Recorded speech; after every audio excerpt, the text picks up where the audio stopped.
Okay, bismillahirrahmanirrahim. Alhamdulillah rabbil alamin wa bihi nasta'in. Wassalatu Tak ada? Boleh. Dah ada ya? Boleh. Okey. Jazakumullah khairan. Terima kasih Ustaz Ahmad Yani, MC, pihak Sinar Harian, pihak Karang Craft, Datuk Usam, Haji Fikri, Cik Jalil, Cik Nasir semua, dan juga tuan-tuan dan perempuan sekalian yang hadir untuk kita bincang isu hudud.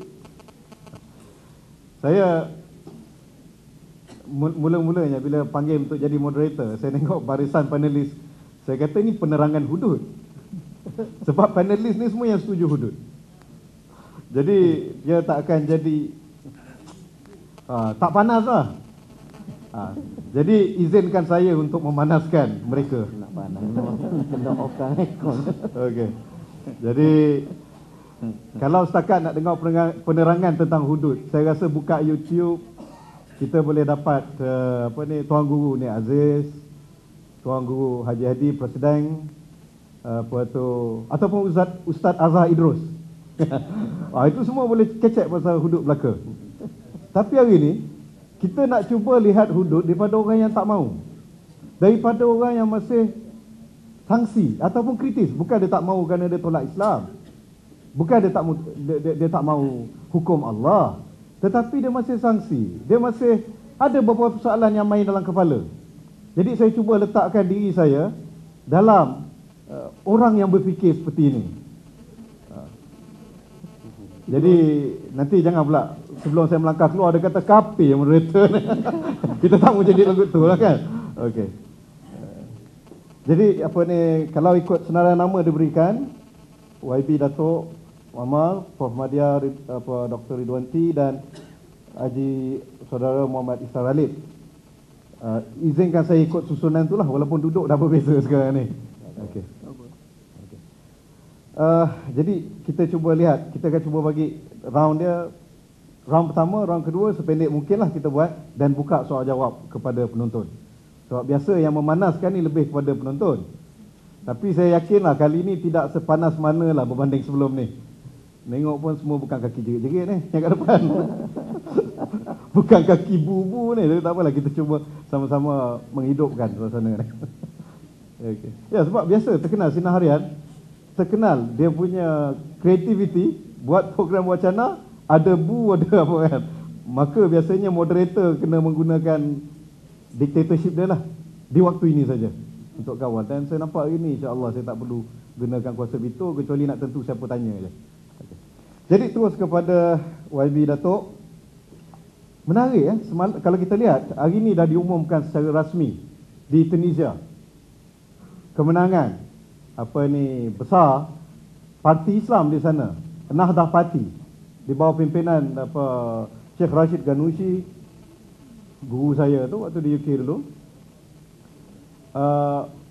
Dan menariknya ketika diwawancara, sama ada parti Nahdah di Tunisia ataupun parti Ikhwan di Mesir ataupun mana saja gerakan Islam selepas Arab Spring, selepas revolusi Arab ini, tak ada satu gerakan Islam pun yang meletakkan hudud sebagai dia punya agenda utama.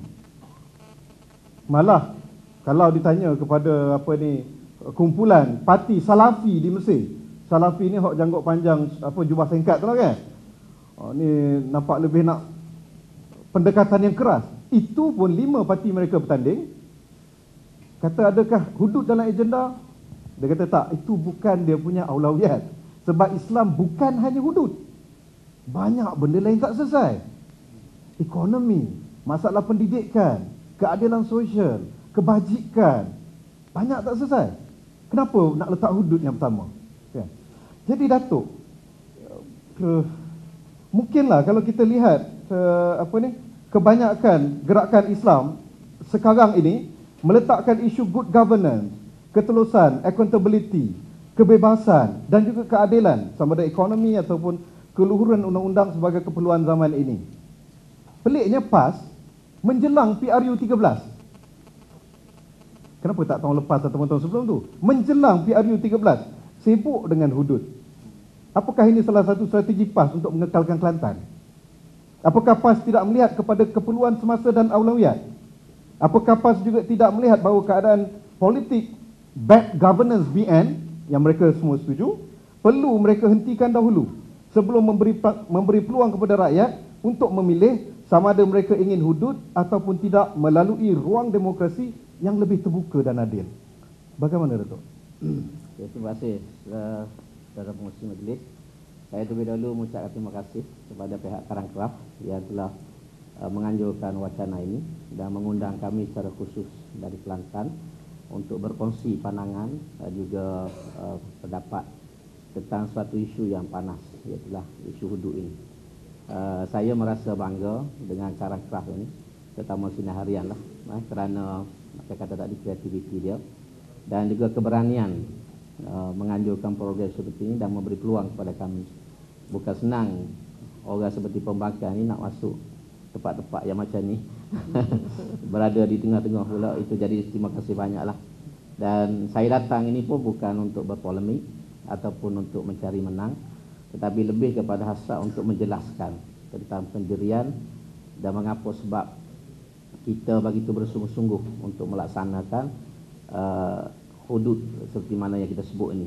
Sebenarnya matlamat kita yang paling besar ialah untuk menegakkan Islam di Malaysia ini, dan itulah menjadi asas dan tujuan perjuangan PAS sejak dulu pun, untuk menegakkan Islam. Adapun hudud ini kalau kita kira daripada segi kuantiti, memang sebahagian persennya kecil saja daripada keseluruhan syariat Islam itu. Kalau kita balik kepada soalan mengapa gerakan-gerakan Islam yang lain tidak berbicara tentang hudud, saya rasa mungkin suasananya agak berbeza. Mereka belum lagi menguasai kerajaan, mereka belum memerintah. Jadi orang yang belum kahwin ni, dia tak bercakap tentang nama anak, kerana dia belum kahwin lagi. Kita ni sudah kahwin dan anak nak lahir dah. Jadi kita sebagai suami dan isteri kena bincang nama apa nak bagi. Jadi itulah beza dia nya. Sebab Tuhan mentakdirkan dalam seluruh gerakan Islam yang ada ni, PAS salah satu yang diberikan peluang oleh Allah SWT untuk memerintah. Dan kita ada pengalaman memerintah Kelantan dulu 18 tahun, kita kalah tahun 78, 12 tahun kita kalah dan menang balik sehingga sekarang ini sudah masuk 21 tahun. Jadi bila kita sudah ada kerajaan, kita bergerak mengikut keutamaan-keutamaan. Walaupun kita kata hudud ni satu bahagian yang kecil, tetapi satu bahagian yang amat penting dalam Islam. Dan sebelum kita bercakap tentang hudud ni, pengurusi tanya tadi kenapa dekat pilihan raya. Sebenarnya bukan kita nak sebut, wartawan yang tanya. Itu ceritanya. Wartawan pergi tanya. Kebetulan masa tu timbul cerita di Kota Baru, isu masalah HIV di Kota Baru. Kelantan antara negeri yang tinggi pengidap HIV. Selepas 21 tahun PAS perintah itu lain depan ni kita sebut. Baik. Bila-bila ditanya, kalau saya nak jawab tu sebenarnya kenapa di Kelantan tinggi HIV ni, sebab kita merekod dengan tepat. Negeri-negeri lain menyembunyikan data. Itu. Jadi kita berterus terang sebab kita tidak nak orang kata sapuah di bawah kapet.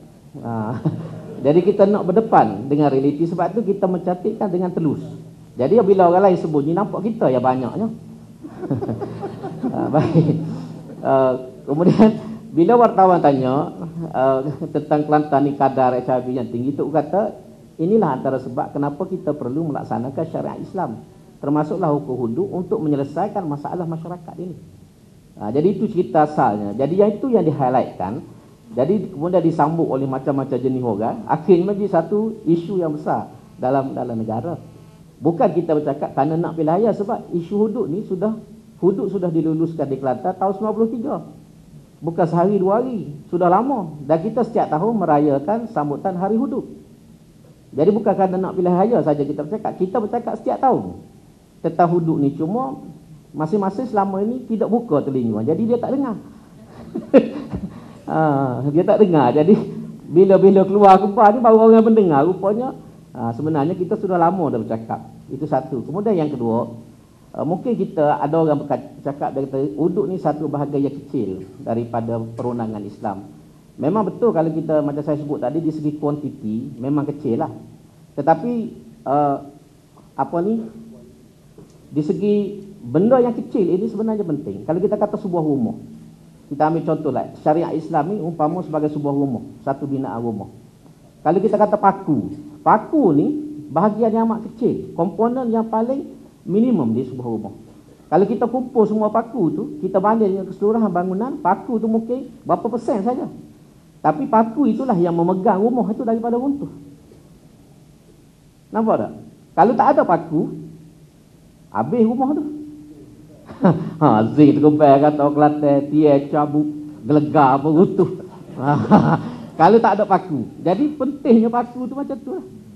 Jadi sebab itulah walaupun di segi kuantitinya kecil, mungkin berapa persen, tapi kepentingannya dalam sebuah fabrik negara. Dan lebih lagi dalam konteks semasa kita melihat kadar jenayah yang begitu tinggi dalam tanah air kita meningkat. Dan kita tengok undang-undang yang ada pada hari ini tidak mampu menyelesaikan masalah-masalah jenayah yang ada. Jadi salah satu pandangan kita, inilah salah satu pendekatan. Pendekatan yang mungkin boleh menyelesaikan masalah jenayah yang ada. Sebab itu kita minta laluan daripada pihak berkuasa, terutama kerajaan persekutuan, untuk beri laluan kepada kita. Soal Malaysia nak laksana tak laksana itu atas keputusan Perdana Menteri. Tetapi kalau diberi peluang kepada Kelantan, biarlah Kelantan menjadi satu makmal untuk menguji kaji kemampuan dan kebolehan syariat Islam ni atau dalam konteks ini undang-undang hudud untuk berjalan. Dan kita bercakap bila tentang hudud ni, kita bukan hanya fokus pada hudud. Bila kita mengaitah 21 tahun ni, banyak daripada usaha-usaha lain yang kita buat memahamkan masyarakat tentang Islam. Sebab tu kita letak dasar membangun bersama Islam, supaya masyarakat melihat Islam ni satu cara hidup yang lengkap dan menyeluruh. Itu yang penting. Sebab tu kita buat program-program yang semuanya berasaskan kepada ajaran Islam. Tetapi dalam masyarakat kita tengok, kalau kita ada anak, saya sendiri pun ada anak, tuan-tuan ada anak, anak kita ni ada yang boleh kita didik dengan hanya nasihat, dengan teguran. Tapi ada anak yang kita nasihat pun dah tak dengar. Orang kata kena bagi menapa Jepung. baru dia berjuru. Jadi hudud ni boleh jadi menapa Jepung kepada orang yang degil, yang tidak mahu mematuhi undang-undang. Jadi itulah saya penggunaan. Terima kasih. Okey, terima kasih. Jazakumullah khairan. Datuk Ni Ahmad. Saya tertarik pada penapa Jepung. Okey. Ikut susunan ni Prof Madya Dr. Ridwan lah saya tanya. Ya. Tadi Dr. Ridwan nak pakai songkok, dia tak edit. Sebab dia kata kalau pakai songkok, yang Melayu 2 orang tak pakai songkok. Dan sebenarnya songkok ni pakaian kebangsaan Melayu ke Cina ke India, dia kena iktiraf lah benda tu kan. Dia takut berlawan dengan saya. Oh, pakai pakai lebay. Raya. Okey, apa ni Prof Ridwan kalau dalam salah satu artikel Prof Ridwan ada sebutkan tentang PAS dan UMNO perlu tegas dengan non-Muslim, terutamanya golongan Atra Kiasu bila bicara soal hudud. Tolak tepi MCA ke DAP ke, ini hak kita orang Islam, jadi kita perlu tegakkan. Tapi tidakkah doktor lihat itu sebagai tyranny of majority? Mentang-mentang kita majority, mentang-mentang kita tuan di bumi ini, maka tak ambil kisah kepada golongan warga negara juga. Mereka ini warga negara, mereka juga IC biru, kan? Tetapi tidakkah mereka mempunyai hak untuk menyuarakan pandangan mereka? Tidakkah usaha memberi kefahaman dan penerangan yang sebenar melalui dialog yang terbuka di media? Malangnya Sinar Harian je buat ni. Kita tak pernah dengar Forum Ehwan Islam pun bincang tentang hudud. Yang kadang-kadang Prof sendiri jadi dia punya pengurusi. Radio IKIM pun yang Islam tu, saya tak pernah dengar cerita pasal hudud. JAKIM pun tak pernah dengar perbincangan terbuka. Malah dalam convention baru-baru ni, majlis-majlis agama pun tak ada bincang tentang hudud. Tidakkah sepatutnya agensi-agensi yang ada ni, mereka yang sepatutnya membuka ruang untuk perbincangan dengan non-Muslim tanpa kita perlu nak ambil keputusan tanpa melihat kepada persetujuan mereka. Bagaimana, Doktor? Baik, Assalamualaikum warahmatullahi wabarakatuh dan salam sejahtera. Bismillahirrahmanirrahim. Alhamdulillahirrabbilalamin wa bihi nasta'in. Tuan Pengurusi, seterusnya kepada Yang Berhormat Datuk Ni Amar, Saudara Muhammad Isa, yang bagi Datuk Isyamuddin, seterusnya pimpinan Kerangkerah, tuan-tuan dan puan-puan sekalian. Saya tak perasan pun Dr. Mazli untuk baca apa yang saya tulis. Tetapi saya mengatakan sedemikian, saya menyeru supaya umat Islam ini bersatu, sebab masa tidak banyak menunggu kita. Itu sekian lama saya bercakap, kalau nak melaksanakan undang-undang Islam, masyarakat Islam kena bersatu. Dia tak boleh buat seorang-seorang sebagaimana yang ada sekarang ini yang menimbulkan begitu banyak polemik. Sebab itulah kalau kita bersatu, saya yakin orang lain sukar untuk naik dan pijak kepala kita. Hari ini saya timbulkan kerana hukum Islam itu dipermain-mainkan oleh ultra-kiasu. Tahu siapa dia bukan? Setelah sekian lama mereka berada di sini, dan mereka juga pun berkawan dengan apa tu kan, tuan-tuan sekalian, ini kajian demi kajian dibuat. Saya nak sentuh begini aja, betul Datuk jangan pula ni. Apa tu? Saya ingatkan bila ultra-kiasu ni berkawan dengan PAS ini, dia makin lembutlah dengan Islam. Ini tak, makin kuat lawan lagi. Ini masalah ni. Bukan, saya melihat dalam soal ini, tuan-tuan dan puan-puan sekalian, kajian demi kajian dibuat, dan saya belum jumpa lagi kajian soal hudud penerimaan di kalangan orang bukan Islam. Tak ada lagi. Sebab itu kita minta supaya Universiti Melaya yang ada ekonomi pengajian Islam, Universiti UKM yang ada fakulti pengajian Islam, cuba buat kajian. Kenapa orang bukan Islam begitu menentang sehingga mengeluarkan statement over my dead body, sampai mengeluarkan langkah mayat aku sehingga ke hari ini. Dan saya yakin statement ini keluar kerana dia tahu kita lemah. Kalau kita kuat, dia tak akan berani mengeluarkan statement yang sebegini. Dan kalau tuan-tuan melihat kajian demi kajian dibuat, yang dibuat oleh Dr. Ngiao Yok Meng, seorang wartawan dulu, dia buat kajian, sekarang ni bekerja kat Universiti Melaya. Dia buat tentang bagaimana orang minoriti bukan Islam melihat program pengislaman, islamisasi dan juga polisi Islam yang dilaksanakan di negeri Kelantan. Ini kajian beliau. Saya hanya melontarkan saja apa yang dikaji. Dapatan beliau menunjukkan, saya tak tahulah, mungkin dia sendiri bias. Dapatan beliau mengatakan bahawa persepsi atau respon masyarakat Cina kepada program dasar-dasar Islam di Kelantan ini begitu negatif. Datuk boleh baca Datuk tesis yang sedemikian rupa. Begitu juga bila saya buat kajian tentang persepsi orang Cina terhadap gerakan politik orang Melayu.